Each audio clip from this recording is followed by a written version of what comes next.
Muito bem, Edinho. Muito obrigada por estar aqui com a gente. Eu queria que você comentasse essa parte que o Kleber nos traz a respeito da importância da demarcação dos territórios indígenas no contexto atual do país, né? Que no STF está se debatendo uma legislação de retrocesso aos direitos indígenas, mas de retrocesso também em relação à agenda climática que está sendo construída nesse caminhar todo das COPs, né? Enquanto o movimento indígena consegue construir internacionalmente uma outra dinâmica para o planeta, o judiciário, né, a ordem política do país quer retroceder no que o Brasil, de certa maneira, está até na vanguarda. Então, eu queria que você falasse um pouco desse contexto do que vai ser debatido na COP, num país que os políticos estão com uma outra agenda, né? Tem essa coisa da demarcação, mas nós temos também a agenda da tentativa de explorar o petróleo na foz do Amazonas, no Amapá.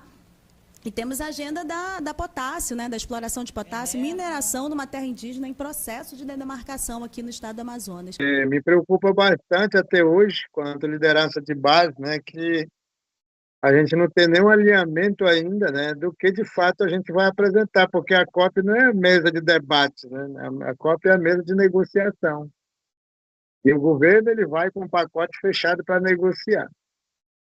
E a gente, quanto povos indígenas, né, como disse o Kleber, que a gente é responsável de 80% da biodiversidade, né, então nos territórios indígenas, que as terras indígenas hoje são, né, maiores elementos, né, concretos para frear, né, a crise climática, né, mas nem isso tudo é considerado, né?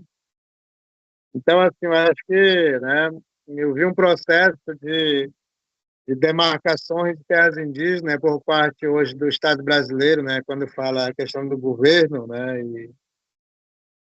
e fico pensando bastante quanto à liderança de base, né, eu acho que se dá com uma mão e tira com a outra, né, quando se demarca um território, mas se faz leilão de territórios indígenas para, né, exploração de petróleo, para exploração, né, de gás, para, né, regulamentação de mineração, né, então acho que há um alinhamento tão grande, né, do executivo, do judiciário e do legislativo, né, em função daquilo que interessa o Estado, né? Muita gente fala de demarcação, muita gente fala da importância da floresta em pé, né? Muita gente fala dos povos indígenas, mas isso não é uma pauta prioritária, né? Isso tem que ficar claro para a gente. O governo fala muito de demarcação, mas não é uma pauta prioritária, né, para ele. Povos indígenas não são prioridade para essa pauta dessa COP, né? Eu acho que para nós tem que ficar muito claro, né, de que a gente tem que, às vezes, né, separar o que é movimento indígena e o que é governo, né? O que é governo.